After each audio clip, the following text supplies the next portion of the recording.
이어서 간추린 소식입니다. 올해 1월부터 7월까지 농식품 수출액이 7조 8천억 원에 육박해 역대 최대를 기록했습니다. 농림축산식품부는 7개월간 농식품 수출액이 지난해 같은 기간보다 9.2% 증가한 56억 7천만 달러, 약 7조 7,736억 원으로 잠정 집계됐다고 밝혔습니다. 수출액이 가장 많은 품목은 라면입니다.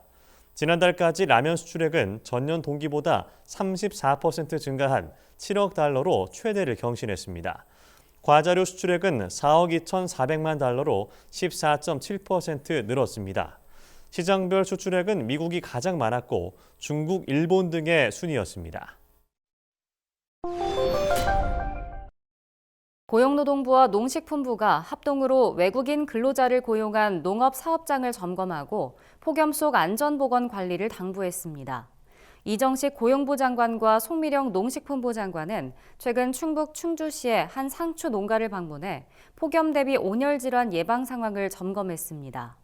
두 장관은 상추 재배 시설 하우스를 찾아 차광 시설과 휴게 시설 등을 점검하고 상추 수급 상황을 살폈습니다. 농장주와 캄보디아 출신 외국인 근로자들과의 간담회도 진행했습니다. 이정식 장관은 폭염에는 낮 시간대 작업을 중단하는 등 근로자 보호를 위해 주의를 기울여야 한다며 특히 외국인 근로자는 의사소통이 원활하지 않으므로 온열 질환 예방을 위해 각별히 신경 써달라고 당부했습니다. 금융당국은 전자상거래 기업 티몬과 위메프의 정산 지연으로 피해를 본 기업에 유동성 지원을 실시한다고 밝혔습니다. 기업은행과 신용보증기금은 최대 30억 원까지 최저 3.9%의 우대금리로 대출해주는 지원 프로그램의 사전 신청을 9일부터 접수합니다. 같은 날 중소기업벤처진흥공단과 소상공인시장진흥공단도 2천억 원 규모의 긴급 경영안정자금을 지원하기로 했습니다. 중소기업 정책자금 누리집 등을 통해 신청할 수 있습니다. 티몬과 위메프의 매출 채권을 기반으로 선정산 대출을 취급하던 은행도 만기 연장과 상환 유예를 지원합니다. 농식품부가 농수산물 온라인 도매 시장에서 배추를 할인된 가격으로 판매합니다. 농식품부는 여름 배추의 연례적 수급 불안에 대비해 봄 배추 9천 톤을 선제적으로 비축했습니다. 농식품부는 8일까지 비축된 물량 중 194톤을 시중 가격보다 20% 저렴한 가격으로 온라인 도매 시장에서 판매하기로 했습니다. 온라인 도매 시장에서 구매하면 거래 비용과 물류비를 낮출 수 있습니다.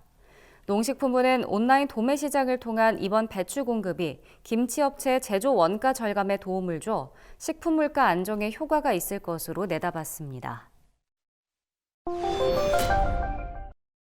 한국원자력연구원이 최근 국내 첫 잠두 신품종인 원잠 1호를 개발했다고 밝혔습니다.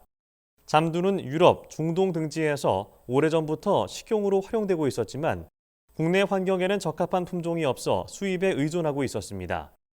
잠두는 콩과 식물로 단백질, 비타민 등 영양소가 풍부하고 질병 예방에 뛰어나 슈퍼푸드로 불립니다. 특히 파킨슨병 환자의 운동 능력 저하를 막는 데 중요한 역할을 하는 물질을 다량 함유하고 있어 건강기능식품 원료로 주목받고 있습니다. 연구원 관계자는 원잠 1호 개발은 국내 식량 자원 확보와 국민 건강 증진에도 크게 기여할 것이라며 앞으로도 방사선 육종을 통한 신품종 개발에 최선을 다하겠다고 말했습니다. 농식품부가 국무회의 의결을 거친 개식용 종식법을 이달 7일부터 시행한다고 밝혔습니다. 시행령에는 개식용 업계에 대한 전업 및 폐업 지원, 개식용 종식 기본계획 수립, 과태료 부과 기준 등에 관한 사항이 담겼습니다. 이에 따라 개 사육 농장은 폐업을 위해 산정된 금액을 지원받을 수 있으며 전업에 필요한 교육과 훈련, 상담 등도 제공받을 수 있습니다. 농식품부 관계자는 업계 모두가 안정적으로 폐업할 수 있도록 필요한 사항을 적극 지원하겠다며 법에서 정한 2027년 2월까지 개 식용이 종식될 수 있도록 적극 노력하겠다고 말했습니다.